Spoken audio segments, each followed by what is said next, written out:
Hello everyone, it's your girl Tanya. Thank you for tuning in to another chapter of Books and Brown Liquor. This video is my book review of A Phoenix First Must Burn, edited by Patrice Caldwell. Now, I've talked about this book before.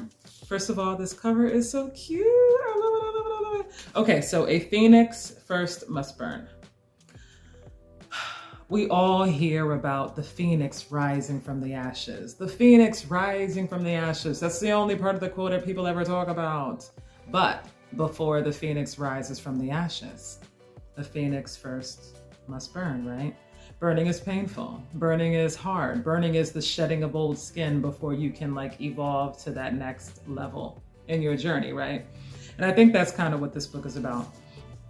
All of these stories, we always have a main character who is going through some type of difficulty or struggle in their life before they can attain that so-called victory or rising from the ashes, so to speak, right? So I enjoyed these stories. I enjoyed these stories so much. I tried to pick out my favorites. Some stories I actually wanted to keep going, but When Life Hands You a Lemon Fruit Bomb, that's by A. Marie, the singer. At first I was but how was her writing though? I actually enjoyed this story. This story was very much sci-fi, very, very sci-fi. Gilded by Elizabeth Acevedo. She is the amazing author that brought you Poet X, Clap When You Land, With the Fire on High, and a bunch of other gems. But Poet X is definitely my favorite. Gilded is about a young woman who is enslaved. She has the ability to manipulate metal. And basically it's about, in slavery, there's more than one way to obtain your freedom without saying too much. There's another story I really, really liked. Now, these stories range from sci-fi. Some of them have a paranormal element, a magical element, a little hoodoo, voodoo, stuff like that. But some of the titles are long. This one, wherein Abigail Fields recalls her first death and subsequently her best life.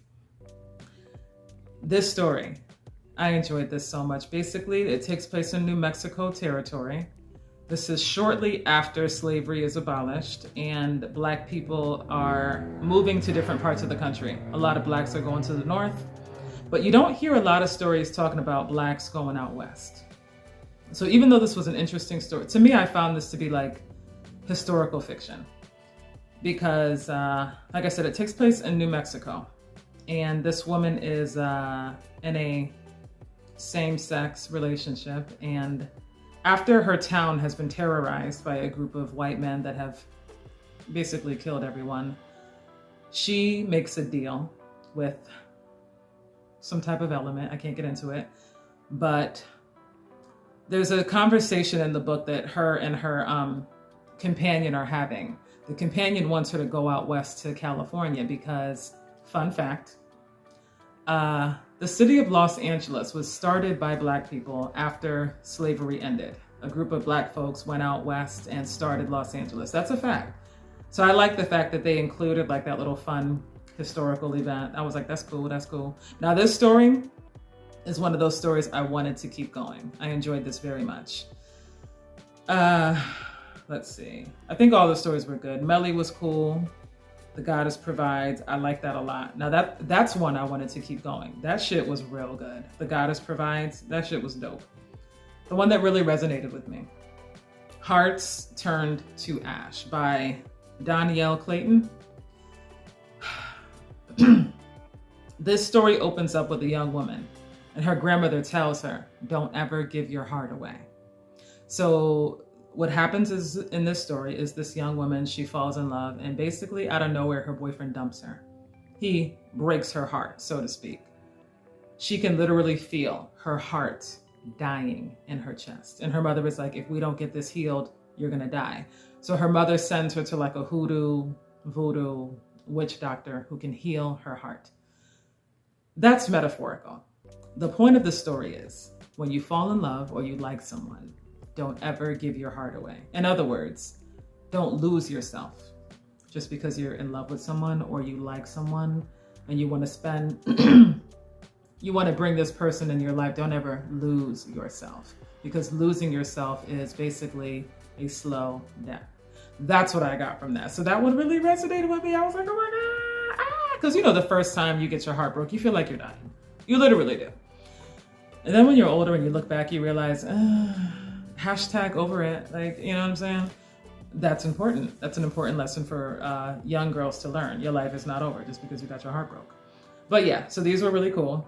Another story, Letting the Right One In. It's about vampires. Now, you all know there's that vampire movie and book, Let the Right One In. Also, this is about a girl who loves vampire stories. And in this story, she references Fledgling by Octavia Butler, which is a story about a vampire. That's the first book I read by Octavia Butler. I found it at the library by accident. And I was like, damn, this book is good. Who wrote this? And that's when I discovered Octavia Butler and been reading Octavia Butler ever since. My favorite Octavia Butler book is Wild Seed, though, FYI. Anyway, Letting the Right One In, that was cool. All of the books are good, but I just thought, not all of the books, all the stories are good, but I thought I would like highlight some of my favorites. Let me see. But yeah, I definitely recommend this. I definitely recommend this, okay? You have magic, shape-shifting, supernatural elements, just all types of interesting stuff. And the people look like us. Black girl magic, yes. Anyway, 5 stars, hands down. Love this book. And even though it's written for like young adults and teens, the stories hold up. Because I was looking at the age group and I was like, 12 to 17. This book is good as hell. Anybody can read this. Anybody can read this. So I think you get the point. 5 stars for me. Do I recommend it? Hell yes. I recommend it for all ages. All ages. Because it's I guess because it's like written for a younger audience, there isn't anything that's like inappropriate, but adults can read it too. It holds up. The stories hold up. Anyway, thank you for watching. I wish you good reading. Bye.